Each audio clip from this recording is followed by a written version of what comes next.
বাংলাদেশের রাষ্ট্র কাঠামোতে যে মৌলিক গুণগত জায়গায় পরিবর্তন প্রয়োজন, সে ব্যাপারে বাংলাদেশের জনগণ এবং রাজনৈতিক দলগুলো আমরা সবাই একমত। বাংলাদেশ রাষ্ট্রটি সাংবিধানিকভাবেই একটি ফেসিবাদী কাঠামো এবং একটি স্বৈরতান্ত্রিক কাঠামো উৎপাদনের যে পরিস্থিতি ছিল, সেখান থেকে আমরা উত্তরণ করতে চেয়েছি। বাংলাদেশকে একটা নতুন দেশ হিসেবে, একটা নতুন রিপাবলিক হিসেবে জাতির কাছে উপস্থাপন করা, বাংলাদেশে সাংবিধানিক কাঠামোর মধ্য দিয়েই যাতে কোনোভাবে আর কোনো ফেসিবাদ এবং স্বৈরতন্ত্র ফিরে আসতে না পারে, সে পথ অবরুদ্ধ করা এবং জবাবদিহিতাপূর্ণভাবে গণতান্ত্রিক ব্যবস্থা, ক্ষমতার ভারসাম্য নিশ্চিত করে বাংলাদেশের মানুষের মানবিক মর্যাদা এবং সামাজিক সুবিচারের জায়গাগুলোকে নিশ্চিত করাই আমাদের লক্ষ্যের জায়গা ছিল। যে লক্ষ্যকে মাথায় রেখে 24-এর অভ্যুত্থানে আমাদের বীর শহীদেরা জীবন দিয়েছেন, আমাদের ভাইয়েরা আহত হয়েছেন, অঙ্গহানি ঘটেছে। আমরা অনেকগুলো সংস্কার প্রস্তাবনার ব্যাপারে আমরা কথা বলেছি। এমন অনেকগুলো প্রস্তাবনার বিষয়ে আমরা কথা বলেছি যেগুলো মূল প্রস্তাবনা গৃহীত হলে বাংলাদেশের সামগ্রিক কাঠামোগত জায়গায় সব থেকে বড় পরিবর্তন অর্জিত হতো।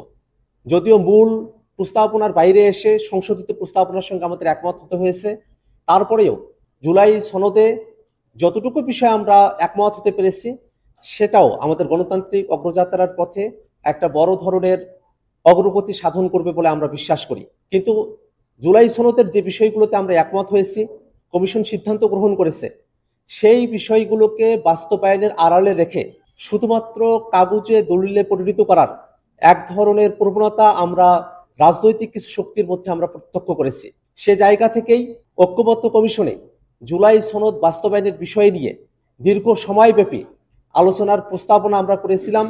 কমিশনে জুলাই সনদ বাস্তবায়নের প্রক্রিয়া নিয়ে রাজনৈতিক দলগুলোর সঙ্গে কয়েক দফা বৈঠক অনুষ্ঠিত হয়েছে। আমরা রাজনৈতিক দলগুলো সকলে একমত হয়েছি, কিন্তু আইনি ভিত্তি দেওয়ার ব্যাপারে একমত হওয়া সত্ত্বেও সে আইনি ভিত্তি কিভাবে অর্জিত হবে, সেটা কখন থেকে কার্যকর হবে, সেই জায়গাগুলো জনগণের কাছে এখনো পর্যন্ত খোলাসা করা হয় নাই। আইনি ভিত্তির জায়গাগুলোকে পরিষ্কার না করেই সরকার এবং ঐক্যমত্য কমিশন জুলাই সনদ স্বাক্ষরের অনুষ্ঠান সম্পন্ন করেছে। গত 17 তারিখের জুলাই সনদ স্বাক্ষরের অনুষ্ঠানে জাতীয় নাগরিক পার্টি এনসিপি আমরা অংশগ্রহণ থেকে বিরত থেকেছি। আমরা মনে করি জুলাই সনদ স্বাক্ষর শুধুমাত্র আনুষ্ঠানিকতা। যদি বাস্তবায়ন ব্যতিরেকে জুলাই সনদ স্বাক্ষরিত হয়, তাহলে আমরা যতটুকু অর্জন করতে চেয়েছিলাম সে অর্জন ধরাছোঁয়ার বাইরে থেকে যাবে। সে কারণে জুলাই সনদ স্বাক্ষরকেই আমরা মূল বিষয়বস্তু মনে করি না, আমরা এটাকে আনুষ্ঠানিকতা হিসেবে দেখি।